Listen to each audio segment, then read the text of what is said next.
Now this car really needs no introduction. In fact, in the last year alone, more of these have been sold to fill every single seat in that stadium twice. Yet, it's considerably more expensive than its competition and is amongst the top 10 selling cars in India. It's a car you've been asking for and one that we finally got our hands on. Welcome to the Hyundai Creta.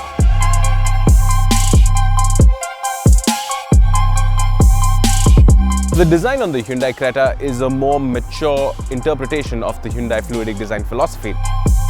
You have this 3-slatted chrome grille that houses the Hyundai logo. You also have the sharp headlamp housing that houses the projector lamps and the static turning lamp. And then bringing it all together is this very clean looking bumper that houses the 4 skid plates. The shoulder line slopes downward to give it a more hunkered down look. Also, the 17-inch diamond cut alloys are perfectly proportioned for the size of the car. And now this clean look continues all the way at the back. This bumper is actually deceptively quite a large piece. It goes up all the way over here. However, I'm not the biggest fan of this chrome strip that's above the number plate. I like the way that the rear spoiler is nicely integrated into the design. It doesn't exactly stand out. And to finish it off, you have these roof rails that just adds more to the SUV-like look. Now, being in the driver's seat, it's actually a very nice place to be. I like the fact that Hyundai makes their dashes very nice and clean. There isn't a lot going on, just a few simple controls that allows you to access everything that you need to and nothing more. This is a hard plastic-like material, but it looks and also to some degree feels quite premium. The driver's seat itself is quite comfortable. The front seats are very comfortable. They envelop your body in quite well and there's a lot of good lumbar support. And the seat itself is adjustable for height. But there is a quirk. The steering wheel is adjustable for tilt, but not for reach. The dead pedal is actually padded, quite comfortable to put your foot on when you're going on long drives.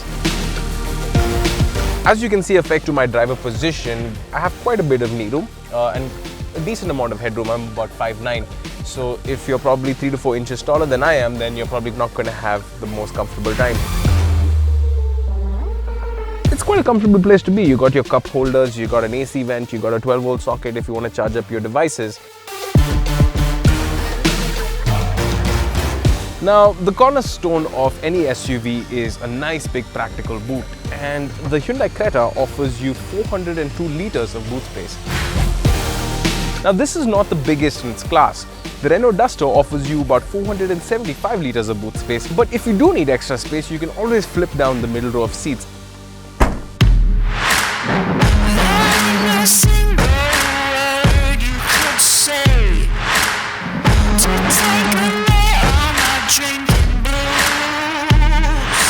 The Creta comes with 3 engine options. You have a 1.4 diesel, a 1.6 petrol, and the one I'm driving, which is the 1.6 diesel again.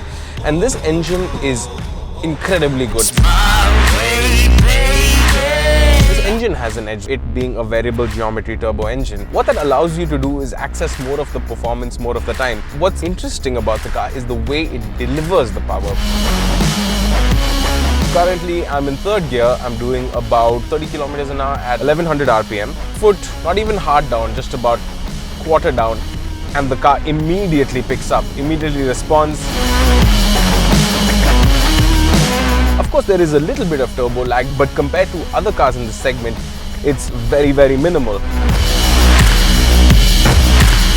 Even at the top of the rev range, it's got a very nice raspy note. It doesn't really sound like a diesel, and that's one of the main USPs is because it's just so refined to drive. It is a very responsive steering wheel. It's very easy to tell what the wheels are doing at what given point of time. And even though it is an SUV, the body roll is minimal. The chassis is actually quite confidence inspiring. It does handle the corners pretty well. And coupled with this really great linear powertrain, I could say that it is quite a driver's car. There is no denying the fact that the Creta is a great car. It offers next levels of refinement, great engine options, it drives really well, it's comfortable, it's luxurious and practical as well. But the car is far from perfect. Rear view visibility isn't the best. It could have done with better brakes. What has made the Creta so successful is the fact that Hyundai have clearly understood that Indian customers love the idea of an SUV without having to deal with the hassles of one. And when you offer it in a package like this, they're even willing to pay a premium for it. What the Creta clearly proves is that sometimes when you need to get ahead, you have to go the other way. Do let us know what you thought about the car in the comment section below, and as always, like this video, share this video, and subscribe to PowerDrift. I was scorned and torn since I was 8, y'all, with no food for thought because we ate ours. When you're struggling and your mother hustling, you ain't got time to be worried about where your brother's been. And if I'm being honest, the last time that I cried I was 5, I promise. I ain't saying I'm the hardest here, but when you raise rough and tough, you gotta